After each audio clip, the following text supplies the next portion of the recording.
So let's move on to Project Online Security. Just so that everyone's aware, Project Online comes with two security models. One is the SharePoint model, and it is the same security model that is managed and handled within within O365. So that security model is what actually comes out of the box when you start up an instance of Project Online through O365. The Project Online internal model is the one that provides considerably more granularity of the functionality that most companies prefer.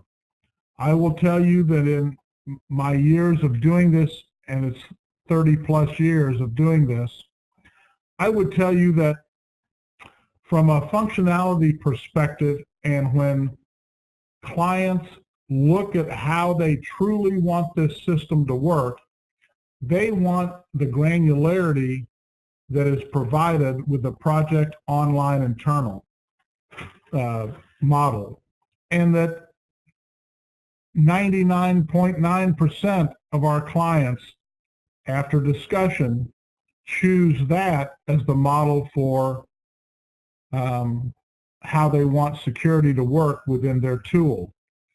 Like SharePoint, it is role-based. So do understand that we're going to be walking through the standard roles that are in the system and having the discussion about how you set these up and what that truly means.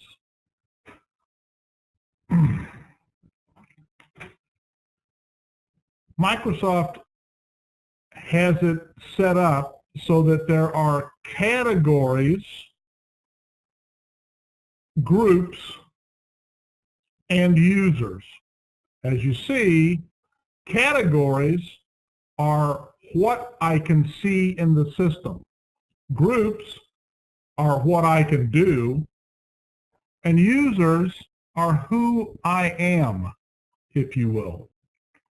And the red arrows that you see here are indicating that you generate categories, you assign them to groups, you have users, and you assign users to groups.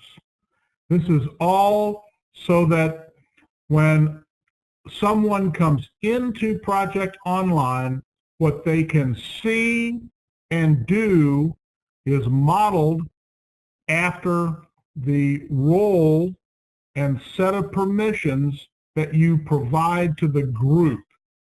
Okay? So a note when we made the comment that security is divided into groups, categories, and users.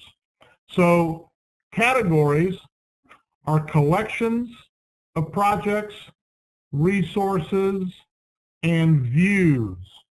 So you can create a category that takes those three items into account, and you can provide that information to a select group of resources so that they can then see and do very specific things within the tool. These categories define the scope of information that is accessible to a given group.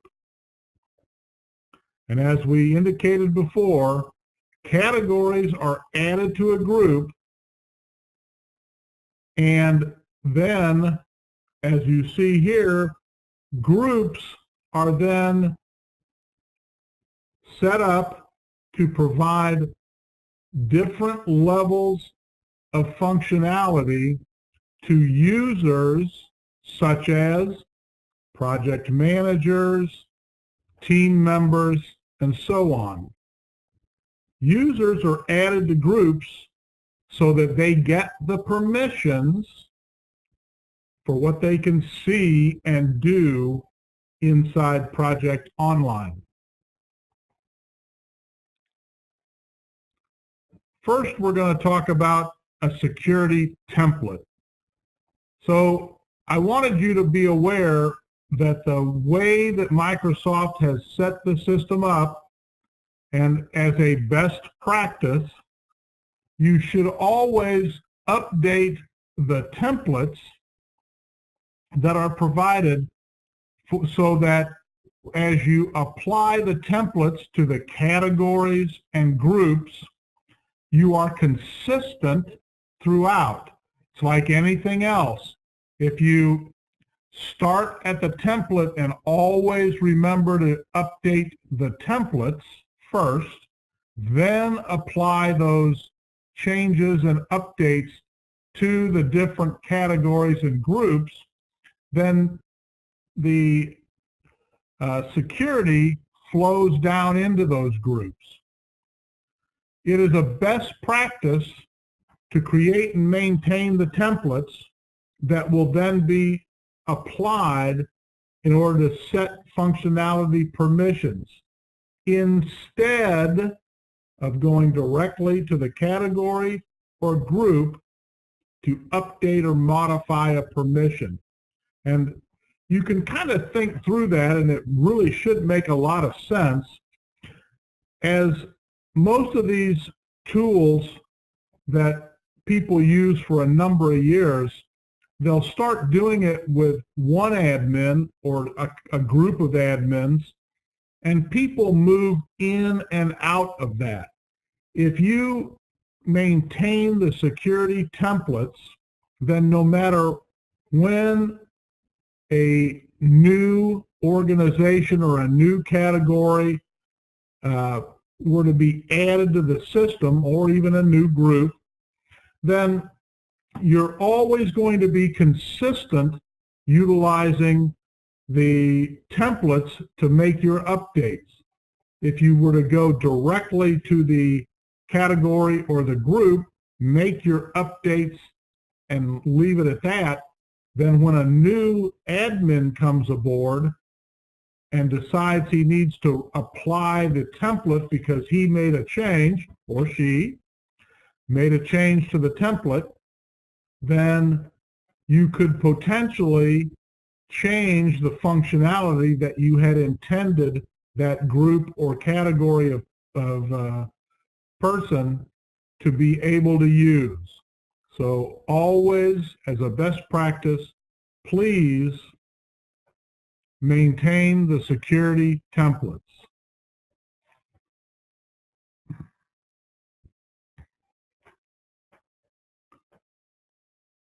Next, we're going to talk about security categories.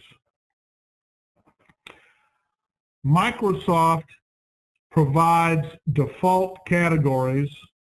There are 5 of them that are provided. Each category determines the projects, resources, and views that can be seen, and the permissions each group will be allowed in Project Online.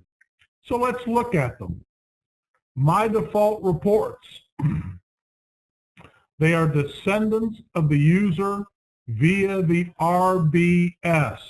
And for those of you not necessarily familiar with that terminology, RBS stands for the Resource Breakdown Structure. It is one of the options that you can implement within Project Online. And you say, well, what is a resource breakdown structure? It can be whatever your company chooses. Often, it is an org chart. So you add the RBS of the org chart into the tool, assign the RBS to each resource, and then set up the security within Project Online to identify what people can do and see based on the RBS. For example, if your RBS was set up with divisions, so Division A, Division B, and Division C, you could set the security in the system to use the RBS to identify that people within Division A only got to see information pertaining to Division A and Division B and so on. So it allows you to segregate information in the system and the types of things such as reports or views so that you actually identify for example, specific views that a user of the RBS could be able to see.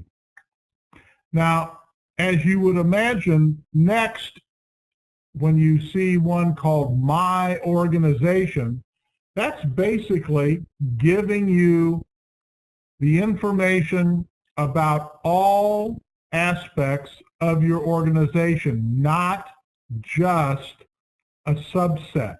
So it includes all current and future projects and current and future resources in Project Online. So if a group is provided the My Organization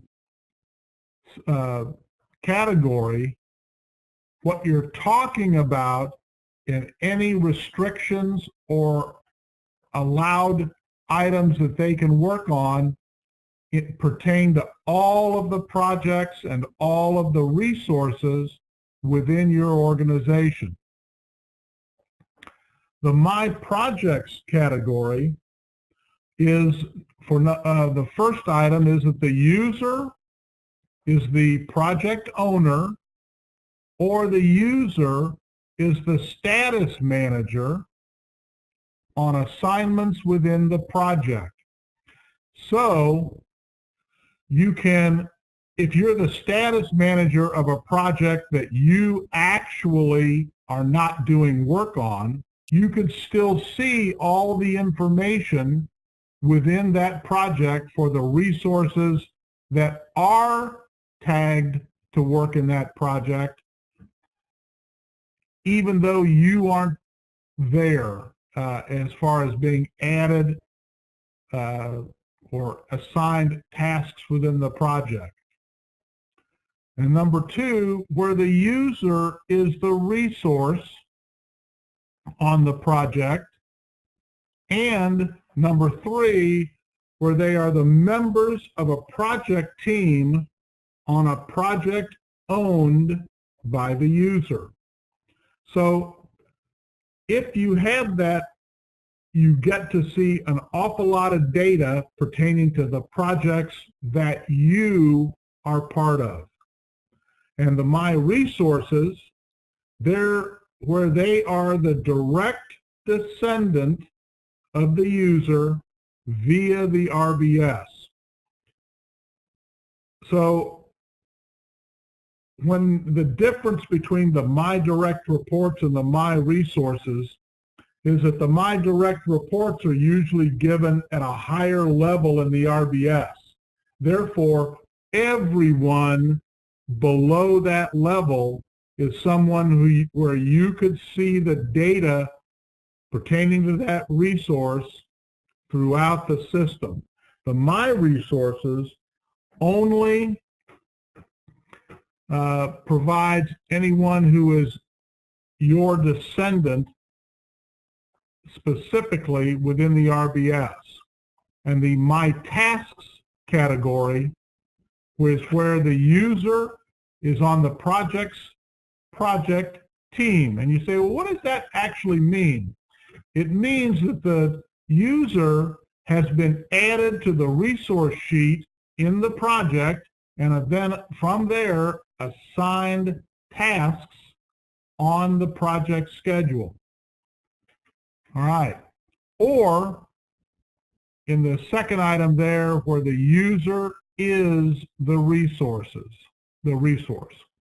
So in creating the categories with all of the different pieces of information that are part of selecting what they get to do in the system, what they can manage, what they can view, what they are available to look at, see and do in the system, is all based on these categories. These categories are then added to the security groups. And these might be a little more familiar to those of you who've used Project Online before. And the security groups are the 7 items that are listed here. These are the default groups and permissions. However, you're certainly allowed to create new groups and even new categories to add more targeted see and do permissions to a group of people. It is by best practice to always assign resources to groups and only edit the group, not editing the resource, the user themselves. And the reason you do that is that once you have changed the security for an individual, even if, say, for example, they were part of the project manager's group, and you went in and you made a modification to the project manager's template, category, and or their group so that there's a different set of permissions, the fact that you edited an individual means that Project Online will bypass that person with the new privileges for the PM. The machine assumes that once you've done that edit specifically to a person, that that's what you only want that person to be able to do. So again, a best practice would be manage everything in the groups and categories and then simply assign people to those groups. Now, I've also indicated you can create new groups. Even if there's only one person in that group, as a best practice, always do your editing and your changing of permissions at the group level. So here are the defaults, and what do they mean?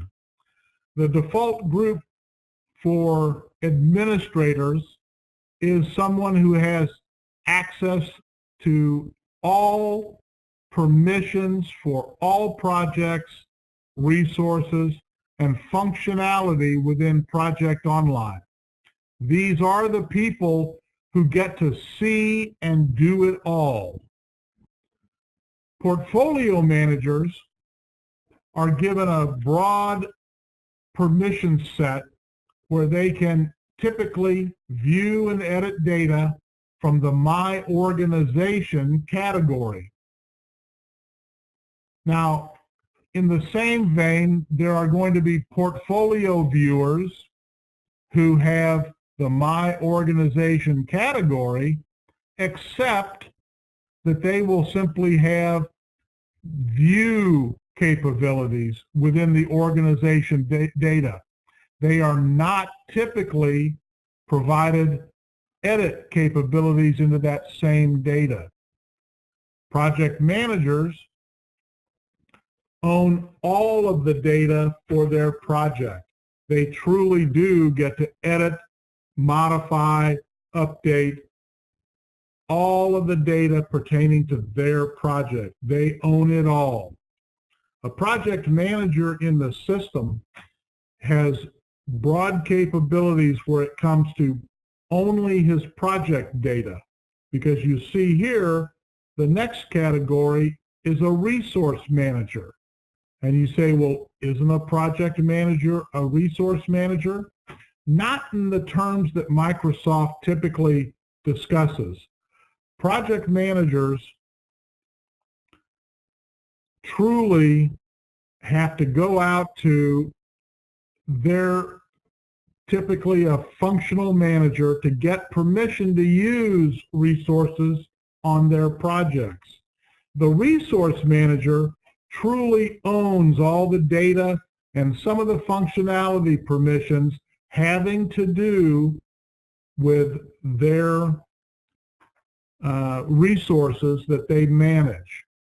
So when you have a smaller organization where those functions blur a bit, it isn't unusual to see that project managers, at least some of them in your organization, might also be resource managers. So it's not that unusual to see those two group types added to the same person. The same person is added to both of those. Team leads, on the other hand, just basically have a few more privileges than team members, which you'll see here in a minute, to help manage the team members' daily activities. They are a step up, if you will, from the team members, allowing them a bit more privilege in the system to help keeping their people on track, doing the types of things that they need to in each of their projects. The team members can see and manage the data that's been assigned to them through a project. Again, a note, these are typically, or this is, the team members are typically the largest and least privileged group in Project Online. So they may not be able to see a lot, but again, one of the nice parts of Project Online is that when a team member who's been assigned a task, when they're only truly needing to come in and provide a status, percent complete, hours they used, if you're using the timesheet feature, identifying all their timesheet information. That's basically what most clients want their people to do. Just come in and give me the status. There's the idea that you have this group not needing to see all the different things and do much of anything else in the system because you don't want them spending a lot of time online. You want them off performing their tasks that's been assigned in the system, and you want it as simple and easy for them to inform the project managers of their status in the system. So we've kind of chatted about users, and this is really the last set of resources that we're going to talk about. So these users is the list of resources that have access privileges to your instance of Project Online. And you say, well, what does that mean? Well, a user in the security is someone who has a license and is allowed to log on.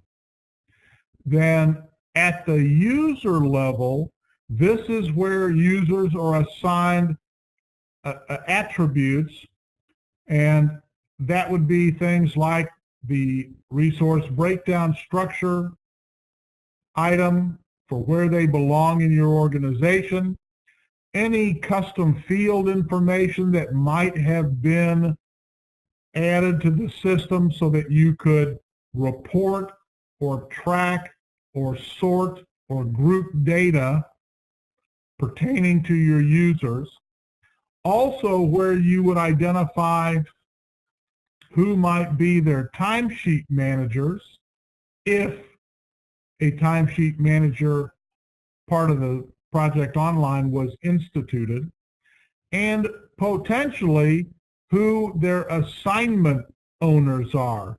And the assignment owner is the person who's been identified that when a project publishes the tasks going out to everyone, it identifies who will end up getting the assignment for any particular person.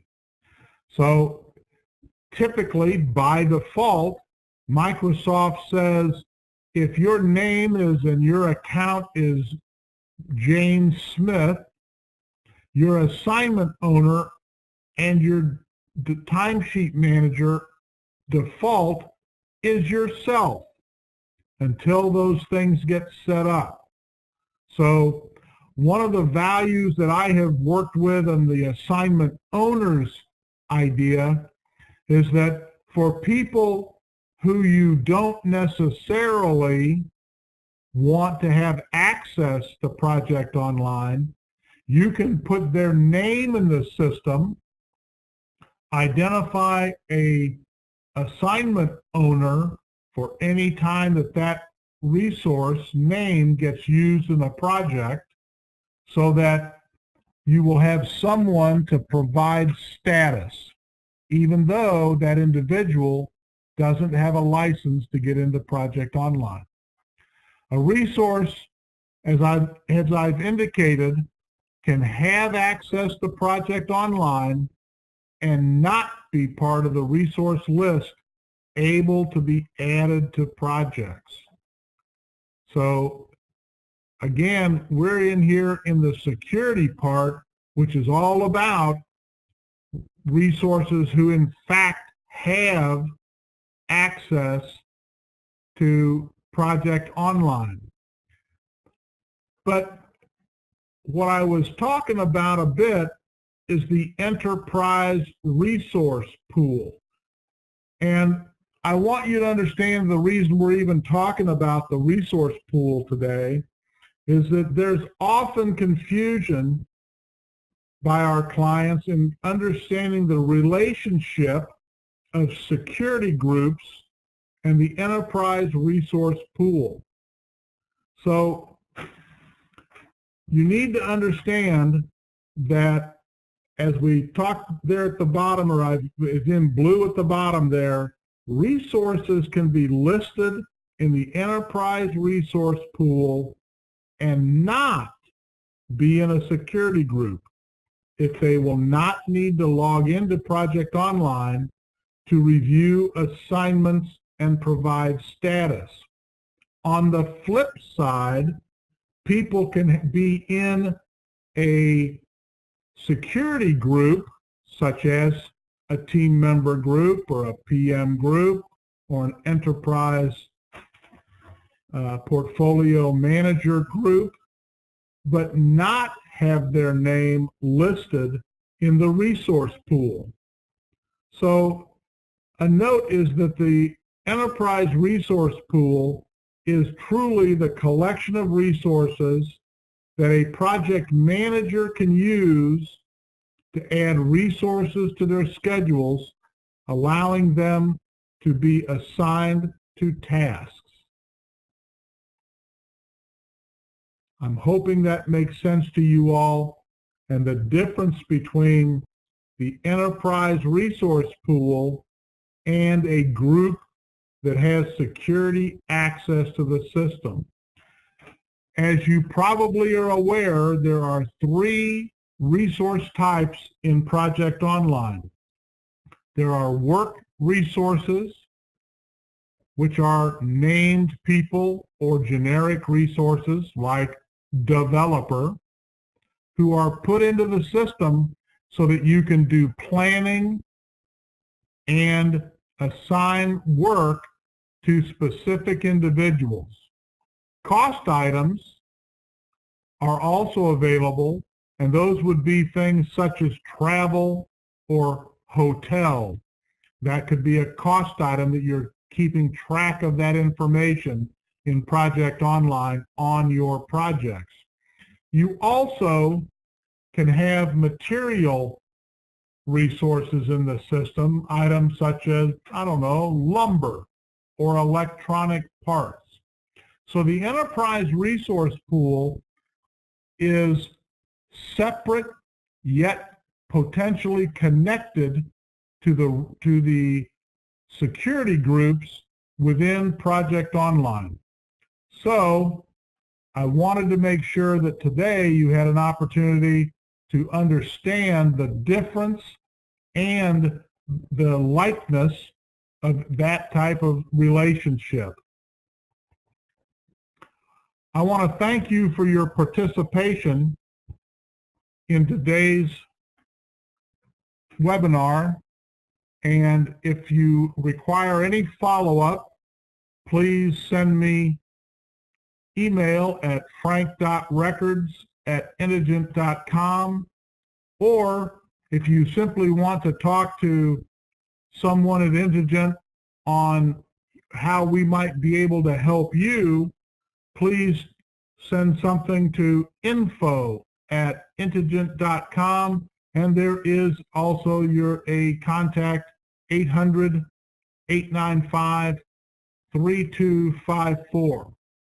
I appreciate your time today, and we'll be looking forward to hearing from you all as you work into your Project Online instance.